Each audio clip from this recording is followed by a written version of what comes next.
Hello, this is Political Forum for Wednesday, June 25th, 2014.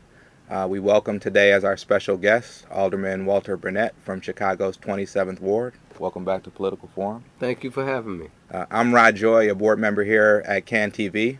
Political Forum is a live, interactive call-in program that's designed to connect you directly with your elected official. Over the next 25 minutes or so, we hope you'll have an opportunity to learn more about Alderman Burnett and his views on some of the most pressing challenges and opportunities facing the city. Above all, Political Forum is about cultivating a strong culture of civic engagement in Chicago. Your voice is a key component of the program, so we invite you to call in with your questions and comments for the Alderman. You can join the conversation at 312-738-1060. That's 312-738-1060, and we'll try to get to as many calls as possible. Alderman, welcome back to Political Forum. Thank you for having me. I know you're no stranger to CAN TV, but for those viewers who might be meeting you for the first time tonight, what can you tell people about the 27th Ward? Well, the 27th Ward is a great ward, very diverse. In the new remap, our ward roughly goes from Clark Street all the way over to maybe Avers, close to Pulaski, and roughly North Avenue to Roosevelt. So we take in areas like Old Town, Greek Town, the near north area of Cabrini Green, Goose Island. We take in Eckhart Park, the near west side, the West Loop, East Garfield Park, West Humboldt Park.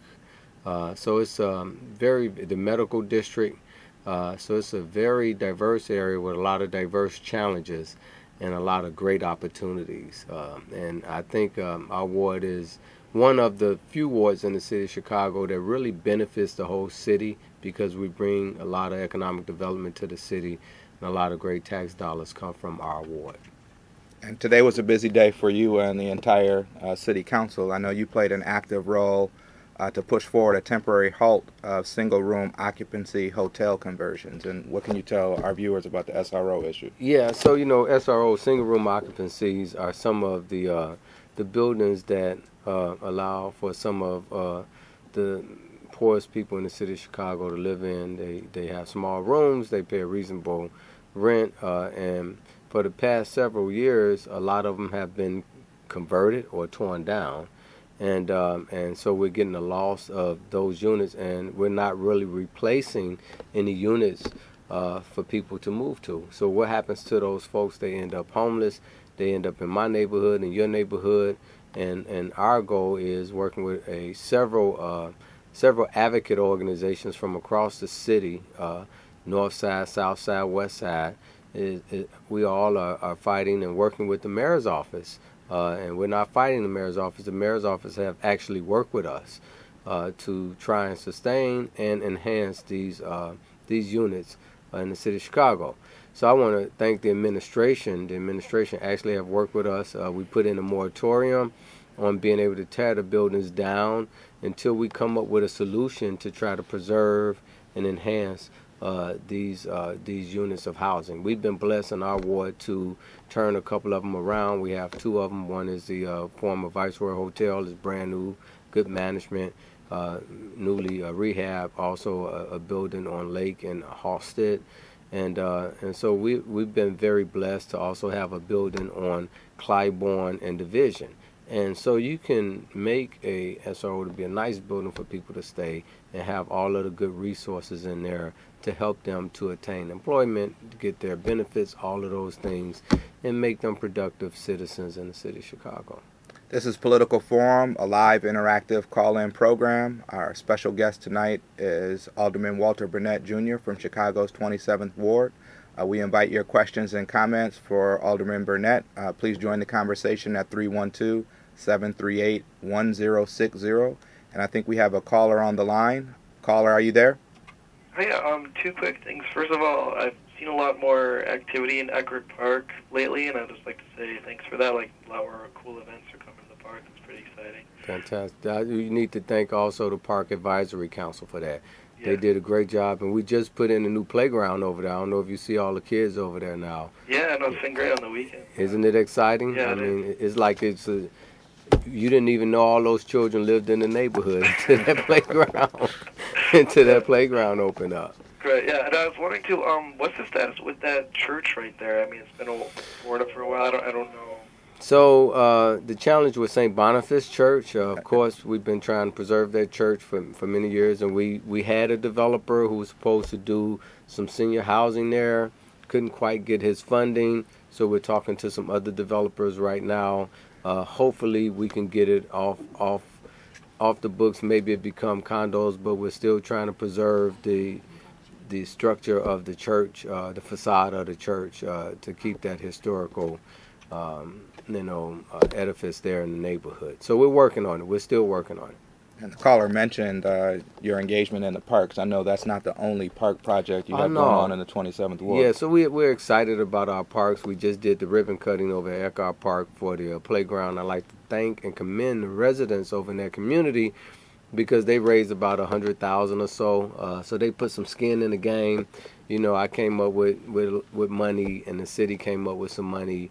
So, which is a great thing. But we're also working on a park over in the Rockwell area. We have a new park coming up right on Jackson. And, I forget Jackson and about Campbell over there, which is going to be very, very nice state-of-the-art park. And we're also working on a new playground in Kells Park over in the West Humboldt Park area, a new playground at Star Park over on Oakley and Washington. And we're looking to put a new park up on Wood and Washington also. So, and we just did another ribbon cutting not too long ago over at Union Park. We put a new playground in there. And we got a couple of other pocket parks going on. So we've been really advocating and as we say in the neighborhood, hustling to get us some parks. So you keep scissors in your back pocket? You mentioned at least 3 ribbon cuttings. That's right. Well, you know, we as they say in the neighborhood, we've been grinding, trying to make things happen in the ward. So I think we have another caller on the line. Caller, are you there? Yes, I am. Thank you for taking my phone call. I have a quick question for you. I just went and I renewed my city sticker, and I was given 2 options of either paying for 10 months, the next 10 months, or paying for basically 2 years.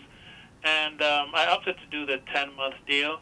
But I'm curious, when that's over, will I have another option to either buy for another 10 months or 2 years, or is that going to be gone? I'm sure you will have that option. I'm sure you will have that option, and that's sort of a thing that the clerk's been putting in for some years, not just on that, but on other things for different licenses in the city of Chicago. So I'm glad you asked that question. And also I wanted to mention to the public, on July the 2nd at my office at 4 Northwestern, we're going to be selling city stickers at 4 Northwestern at our office, Weston and Madison. You can call my office at 312-432-1995 to find out what the time is. I think it's going to be most of the day, but call. That way you don't have to waste your money going downtown paying $40 to park. You can just come over to my office on Weston and Madison, get your sticker. And you know what? Whether you live in the ward or not, you can still come there and get a sticker. Great. I think we have another caller on the line. Caller, are you there? Yes, good evening. Good evening. Yes, I have a question concerning minimum wage. There's been talk about increasing minimum wage in the city. I just want to get your take on this, Alderman. Is this going to be, if it goes through, would it be good for the workers, or would it be bad for business who may not be able to afford workers now that they might have to pay more? Well, that's a good question, and actually the mayor appointed me to the board or the commission to evaluate this, and it's a very diverse group of people on the commission, people from the Restaurant Association, Illinois Merchants Association, unions, non-for-profits, aldermen, all of us are there, and we're discussing all of this. And we're also meeting with businesses, organizations, people, unions, everyone that's concerned about it, and we're listening to all of it. And I just left a meeting at about 2 o'clock after the council meeting. We had a meeting about it. So we're trying to balance it out. Some of us are pushing for mostly asking the bigger businesses to do things and trying to save the small businesses from getting hurt because we don't want to put them out of business. So we're trying to figure out a balance, trying to possibly don't put it in right away, but let it come in gradually, year after year after year, maybe go up. So we're looking at a couple of things, maybe giving folks, like you have some big grocery chains that pay the minimum wage, but they get their employees good benefits. So maybe giving them some credits for the benefits that they give. You know, because there's some people who just pay minimum wage and don't get, you know, medical, no dental, no anything. So we really evaluating it, and I want to commend the mayor for listening to the people. They've been doing this all over the country, and the mayor's office is one to be comprehensive with this and look at it and be holistic about it and try not to hurt anyone. Everybody won't get everything that they want, but we're going to try to do our best to help the citizens in the city, but also when people get more money, it also help our economy. So we're looking at not hurting small businesses. That's what some of us are advocating for, and some of the folks are advocating not to do anything to any businesses. But we're all working together and trying to come up with a solution. And a living wage issue is an issue that's garnering statewide and national attention, and I think there's cities like several cities have passed them already. And you're under a tight timeline on that project, right? Definitely, and I want to commend Will Burns. He's in charge of the commission, and he's doing a fantastic job. There's several professionals, several organizations working on it, civic leaders, organizations, and it's just, I mean, it's good to see everybody in the same room and everyone voicing their opinion. And I'm gonna tell you, it's not one of those meetings where people are just soft-spoken. You know, this is real negotiation going on. Democracy in action. That's right. You mentioned the grocery store chains, and I know both from a jobs perspective and from addressing the issue of food deserts, you've been actively involved with Pete's Market and Jewel, Whole Foods. Can you talk a little bit about your work with the grocery store? We are so blessed in the 27th Ward. So months ago, we did a ribbon cutting for the Marianos on Halsted and Madison. Got a lot of people hired from the community there. Then we did a ribbon cutting for Pete's Market earlier this week. Got over 200-some people from the community hired there. Yesterday we just did a ribbon cutting for Jewel's Food Store. Got over 300-something people hired from the community over there on the north side, on Division and Clybourne. And then we also did a ribbon cutting for Target over in that same community. And we're looking to have another Pete's Market Mariano's is being built right now. But we also have on Halsted and Adams a fresh market coming up, opening up. And then on Madison and Halsted, a Whole Foods is moving into the old Dominic. So between all of those, we're talking on average about 3,000 jobs coming to the 27th Ward, opportunities for people in the community. And you should, if you're interested, you should call our office, 312-432-1995. And there's an organization that we work with that prep people to be prepared to work at these venues, because these stores. Because now, today, to work in a grocery store, you have to have a certification. To work in restaurants, you have to have a certification. So we're working with an organization that is paid through the government that helps you to get the certification and don't charge you anything. And we can hook you up, and that puts you in a better position, matter of fact, ahead of the game, ahead of everyone else who put in the application to work at those restaurants if you get that certification earlier. And if you're following along closely at home, take a drink every time the alderman says ribbon cutting, because that's several more ribbon cuttings that are going down in the 27th Ward. This is Political Forum, a live interactive call-in program. Our special guest tonight is Alderman Walter Burnett, Jr. I think we have another caller on the line. Caller, are you there? Hello? Yes. Okay, my name is Azaka. Good morning. Good afternoon, Alderman Burnett. Good afternoon, sir. How are you? Okay, I'm fine. I have a question pertaining to the CTA. All right? I'm wondering whether the City Hall can do something about it. For example, I live in the north side, and Howard, there is no public bathroom at the transit and also in the subway. What happened, we have many people handicapped, and people end up urinating in the facility. That make it worse again. Okay. So we have bathroom for employees, CTA employee, and not for public. Why is that?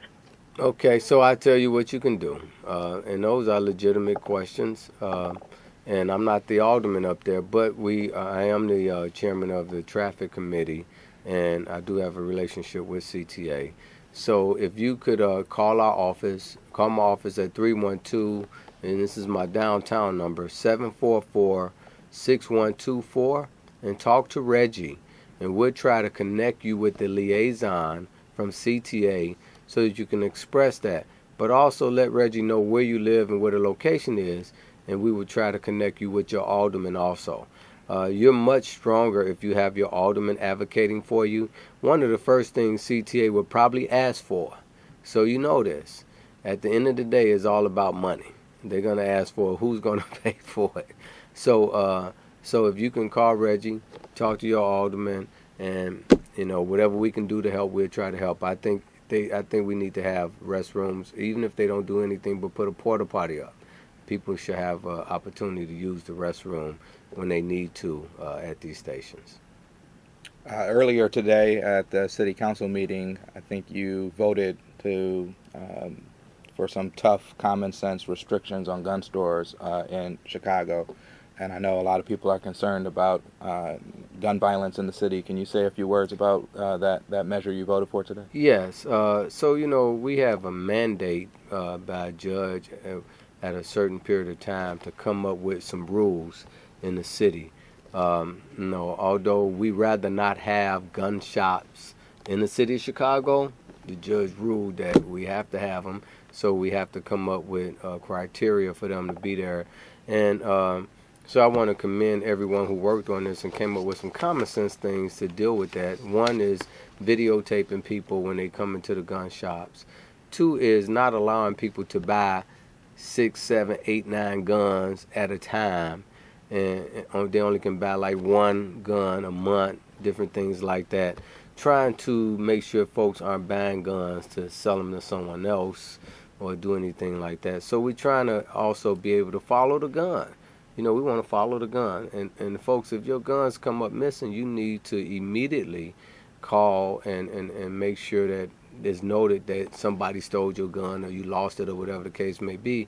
Because if your gun end up in some type of criminal activity, it can be pinned on you. You can be connected to it, and you don't want to do that. So our goal is to try and keep the community as safe as possible.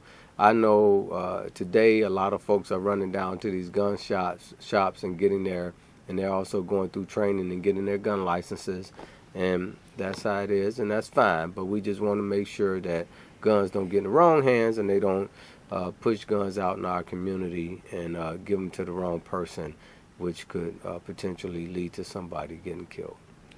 Alderman, another issue that's been in the news is the George Lucas Museum. And George Lucas yesterday selected Chicago before Los Angeles and San Francisco to be home to his new museum. I know you're the former chair of the Cultural Affairs, Special Events, and Recreation Committee. What's your view about Chicago and the new Lucas Museum? Well, I try to look at things, from being the chairman of Special Events, Cultural Affairs, I can't just look at my ward. I have to look at how things affect the city. George Lucas putting that facility in the city of Chicago is a big boom for the city. A large potential for us to make a lot of money off of tourism, visits, all types of things. Even the construction is going to bring jobs and money to our economy. I think it's fantastic. I'm very happy that they chose the city of Chicago. I think the lakefront is fine. Being over there with all the other museums is just going to help those other museums to get more people to come to their places and help them to be able to sustain themselves. So it's a win-win for them. And also you keep the tourist crowd over there. But if they don't want to put it over there, I got a place. The 27 Ward always got places. We have the old Harpo Studios. Harpo Studio would be ideal. You already have parking. Tourists been coming over there for years. Its idea is right in the heart of the West Loop. So if folks want to fight it over there, I got a place for you, George. Come and see me. He's ready for yet one more ribbon cutting at Harpo Studios. We ready. We're ready. This is Political Forum, a live interactive call-in program. Our special guest tonight is Alderman Walter Burnett, Jr. from Chicago's 27th Ward. We have about 5 minutes left. We invite your questions and comments for Alderman Burnett. Please join us at 312-738-1060. That's 312-738-1060. I think we have a caller on the line. Caller, are you there? Yes. Good afternoon. I'm sorry. Good evening, Alderman. Good I'd evening. like to know your opinion. What you think about the Trump sign downtown? Let me get out there so I hear your response. And thanks for taking the call. Yeah. So what I think about the Trump sign, I really haven't paid that much attention to the Trump sign because it's not in my ward. I think that's between Trump and the mayor, and I don't want to get in their fight. But at the same time, I think things need to be aesthetically pleasing for the city of Chicago. I mean, we're a world-class city. We need to respect our city, but at the same time, I know the mayor want to put lights all over the city too. So, we just got to balance those things out. And I think Trump brings a little flavor to the city. I know sometimes people hate on Trump, or dislike or are jealous of Trump. but I think he brings a international flavor or a national flavor to the city of Chicago. You must have something going on with him. And I have nothing. That was so diplomatic. I have nothing going on with Trump, but we just like to look at every side of the issue, and I think hopefully they can get a balance on it. But he cannot disrespect the city of Chicago, nor can he disrespect our mayor. We appreciate folks coming from New York and coming from wherever they're coming to do business here in the city of Chicago, but this is Chicago, man, and you got to work with us here. So, another issue that's been in the news a lot this week with the draft tomorrow is the NBA and the Bulls and their recruitment of several high-profile players. But another issue you have gone with the Bulls is a new practice facility in the 27th Ward. Definitely. Tell our viewers a little bit about that. Well, fantastic. That practice facility should be done in a couple of months. It's very beautiful. We've gotten several people from the community to work on that practice center. We're excited about it. We're excited that the players are going to be hanging out in the community. Hopefully it's going to attract more businesses and restaurants to the neighborhood. And on top of that, the Chicago Blackhawks is looking to build another practice center right across the street. And that's going to do nothing but enhance the neighborhood. And I'm telling you, the west side is where to go, man. It's happening. Everything is flowing west. We even past Western, you have the Johnny Ice House. They're expanding their building to allow for younger folks to come in there and practice also. And so, I mean, this is going to be a great thing. I know the Blackhawks, when they practice, they let tourists come in and see them practice. I don't know if the Bulls are going to do that or not, but we'll see. They may not want you to see all those good moves that they're going to be putting on people. That's top secret stuff. Yeah, what's the timeline like for the ribbon cutting on the Blackhawks facility? Well, it looked like it may be in the next 2 to 3 months. And that's and we look forward to that. And then, you mean the Blackhawks facility? Mm-hmm. I just saw some brief plans, but nothing specific. It's a couple of things we have to do before we get to that point. All right, we're about out of time, but one issue I did want to bring up and thank you for is joining 44 other colleagues of the City Council to sign on to a letter in support of CAN TV and community television. Thank you for your support of community television and CAN TV. That's critically important for us. Well, fantastic. Well, we just want everybody to pay their fair share to public television. CAN TV is our voice. I mean, not having CAN TV is like somebody trying to tell me to shut up, or trying to tell you to shut up. And, nobody's going to tell us to shut up. Everyone needs to speak and needs to have an opportunity to speak in the city of Chicago. You shouldn't just be popular to be able to speak. Everyone should be able to speak and should be able to share. And I'm just excited and happy to be a part of continuing to help save this opportunity for the people in the city of Chicago. Terrific. And on that note, and the importance of speaking out, in order for our democracy to thrive, we need an informed and engaged citizenry. So we'd like to thank you for tuning in. We'd like to thank you for calling in. And we'd like to invite you to join us next week, Wednesday at 7 o'clock for the next edition of Political Forum. Thank you, Alderman. Thank you, sir. Appreciate it.